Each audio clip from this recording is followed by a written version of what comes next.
Hello guys, ఈరోజు special బీరకాయ curry అండి. సింపుల్గా ఈజీగా టేస్టీగా అయిపోతుంది. ముందుగా నేనైతే 2 ఉల్లిపాయలు కట్ చేసుకొని 4 పచ్చిమిరపకాయలు కూడా ఇలా చీల్చుకొని తాలింపు వేసుకొని దాంట్లోకి ఈ ఉల్లిపాయలు పచ్చిమిరపకాయలు చక్కగా గోల్డెన్ బ్రౌన్ కలర్ వచ్చేంత వరకు ఫ్రై అవనిస్తున్నాను.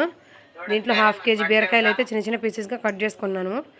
దాంట్లోకి ఇవి కూడా వేసుకోవాలి. ఇవి కూడా చక్కగా మిక్స్ చేయాలండి. ఫుల్ వీడియో కావాలంటే నా ఛానల్లో అప్లోడ్ చేశాను, ఖచ్చితంగా వెళ్ళి చూడండి. ఇలాగా 5 నిమిషాలకి నీళ్ళన్నీ ఊరుతున్నప్పుడు ఒక 1/2 స్పూను అల్లం వెల్లిపాయ పేస్ట్ వేసుకోవాలి.